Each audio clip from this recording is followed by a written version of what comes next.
Hello friends, welcome to my YouTube channel. तो कल शाम में मुझे किसी ने इंस्टाग्राम पे डीएम किया और उन्होंने डीएम करते हुए मुझे ये बताया कि उनको यूट्यूब पे कुछ इस तरह के वीडियोस मिले हैं जिनमें बताया गया है कि बैंक ऑफ बड़ौदा ने भी स्टेट बैंक ऑफ इंडिया की तरफ से अपने रेगुलर सेविंग्स अकाउंट से जो मिनिमम बैलेंस की रिक्वायरमेंट होती है उसको ख़त्म कर दिया है। जिसका मतलब ये होता है कि अब आप चाहे अपने बैंक ऑफ बड़ौदा के रेगुलर सेविंग्स अकाउंट में मिनिमम बैलेंस मेंटेन करें या फिर ना करें, उसके लिए आपसे कोई भी चार्ज नहीं लिया जाएगा। जो नॉन मेंटेनेंस का चार्ज होता है वो नहीं लिया जाएगा, जैसे स्टेट बैंक ऑफ इंडिया ने किया है कि अब चाहे आप स्टेट बैंक ऑफ इंडिया के रेगुलर सेविंग्स अकाउंट में, नॉर्मल सेविंग्स अकाउंट में जो मिनिमम बैलेंस होता है, जो रिक्वायरमेंट होती है, उसको चाहे आप मेंटेन करें या फिर ना करें, उसके लिए आपसे कोई भी चार्ज नहीं लिया जाएगा। तो एक तरह से ये ज़ीरो बैलेंस हो जाता है। तो उन्होंने मुझे यही डीएम करते हुए बताया कि उनको ऐसे यूट्यूब पे वीडियोस मिले हैं जिनमें ये जानकारी दी गई है। तो इस वीडियो में हम जानेंगे कि क्या ये बात सच है कि अब जो है बैंक ऑफ बड़ौदा भी जो मिनिमम बैलेंस की रिक्वायरमेंट होती है उसको ख़त्म कर रहा है अपने रेगुलर सेविंग्स अकाउंट से। और ये रेगुलर सेविंग्स अकाउंट कौन सा बैंक ऑफ बड़ौदा का, नहीं तो बहुत सारे लोग इसको लेकर के कंफ्यूज रहते हैं कि ये रेगुलर सेविंग्स अकाउंट होता क्या है।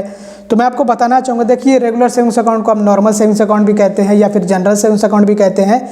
जिसका मतलब ये होता है कि अगर आप अपने ब्रांच में विजिट करते हैं, किसी भी बैंक के ब्रांच में विजिट करते हैं और आप कहें कि मुझे एक सेविंग्स अकाउंट, एक बचत खाता खोलना है, तो आपको बैंक यही वाला खाता ओपन करके देगा। मतलब बैंक आपके लिए यही अकाउंट ओपन करेगा, बस आप इतना समझ लीजिए। और दूसरे ये कि इस अकाउंट को हम कह सकते हैं कि कोई स्पेशल अकाउंट नहीं होता है, ना तो कोई बहुत हाई वेरिएंट का अकाउंट होता है, ना तो बहुत कोई लो वेरिएंट का अकाउंट होता है। एक आम सेविंग्स अकाउंट, आम बचत खाता होता है। उसको हम जो रेगुलर सेविंग्स अकाउंट भी कहते हैं, नॉर्मल सेविंग्स अकाउंट भी कहते हैं या फिर जनरल सेविंग्स अकाउंट भी कहते हैं। तो बैंक ऑफ बड़ौदा का है बड़ौदा एडवांटेज सेविंग्स अकाउंट, जो इनका रेगुलर सेविंग्स अकाउंट है। तो इसी के बारे में उनको वीडियो मिला होगा यूट्यूब पे, तो उन्होंने मुझसे ये पूछा। हालांकि उन्होंने पहले मुझे बताया कि उनको ऐसे कुछ वीडियोस मिले हैं और उसके बाद उन्होंने मुझसे ये पूछा कि क्या ये सही है या फिर नहीं, आप बताइए। तो मैंने सोचा कि इस पर एक वीडियो बनाता हूँ और आप सभी लोगों को इसके बारे में जानकारी देता हूँ। तो चलिए अब इसी के बारे में जान लेते हैं कि क्या ये बात सच है या फिर नहीं। तो जब आप बैंक ऑफ बड़ौदा की वेबसाइट पे विजिट करेंगे और अकाउंट्स वाले पेज पे आएंगे और सेविंग्स अकाउंट में जाएंगे और यहाँ पे आप आएंगे इस पेज पे जहाँ पे आप अभी इस टाइम देख रहे हैं कि जिस पेज पे मैं हूँ, वैसे मैं आप लोगों को इसका लिंक नीचे डिस्क्रिप्शन में दे दूँगा, वहाँ से जाके आप चेक कर सकते हैं। तो यहाँ पे आप जब पहुँचेंगे तो यहाँ पे आपको ऊपर से ऐसे देखने को मिलेगा ज़ीरो बैलेंस फैसिलिटी, तो जिससे आप ये समझेंगे कि इसमें शायद कि कोई मिनिमम बैलेंस मेंटेन करने की ज़रूरत ना हो। बट आपको पूरा पढ़ना पड़ेगा। अगर आपको इसको अच्छे से समझना है तो इसको आपको पूरा पढ़ना होगा, नहीं तो आप ऐसे सिर्फ ऊपर से देखेंगे ज़ीरो बैलेंस फैसिलिटी तो आपको ऐसा लगेगा कि इसमें हमें कोई मिनिमम बैलेंस मेंटेन ही नहीं करना है। तो इसके लिए क्या करना है कि आपको नो मोर पे टैप करना है और इस पूरे पेज को अच्छे से जो है चेकआउट करना है, अच्छे से पढ़ना है।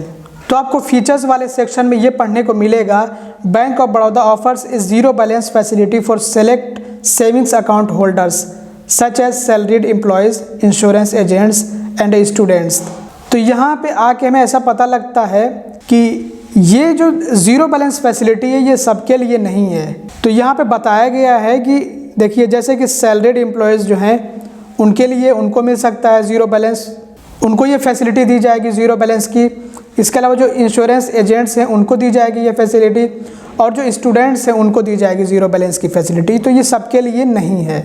और इसके लिए एक सबसे बड़ा सबूत भी है। अगर आप अच्छे से इनके टर्म्स एंड कंडीशंस को पढ़ेंगे तो आपको देखने को मिलेगा मिनिमम बैलेंस रिक्वायरमेंट, मतलब कि आपको अपने अकाउंट में मिनिमम बैलेंस मेंटेन करना ही करना होगा। जब रिक्वायरमेंट है तो मेंटेन करना पड़ेगा, जिसमें कि अगर आप रूरल एरिया से अकाउंट ओपन किए हैं तो आपको 500 रुपये बैलेंस मेंटेन करने हैं। रूरल मतलब कि गांव वाले, एक ग्रामीण क्षेत्र में अगर आपने अकाउंट ओपन किया है, आपका ब्रांच जो है वो ग्रामीण क्षेत्र में आता है, तो आपको 500 रुपये बैलेंस मेंटेन करने हैं।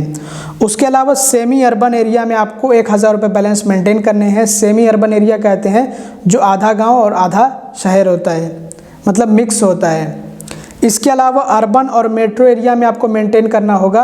अर्बन और मेट्रो लोकेशन में 2000 रुपये बैलेंस आपको मेंटेन करना होगा, और मेंटेन नहीं करने पे आपसे नॉन मेंटेनेंस का चार्ज लिया जाएगा। तो जो रूरल लोकेशंस और सेमी अर्बन लोकेशंस के लिए आपसे चार्ज लिया जाएगा नॉन मेंटेनेंस का, वो होगा 125 रुपीज़ प्लस GST, 125 रुपये प्लस GST। और अर्बन और मेट्रो लोकेशंस के लिए 250 रुपीज़ प्लस GST, 250 रुपये प्लस GST आपको चार्ज देना होगा नॉन मेंटेनेंस का।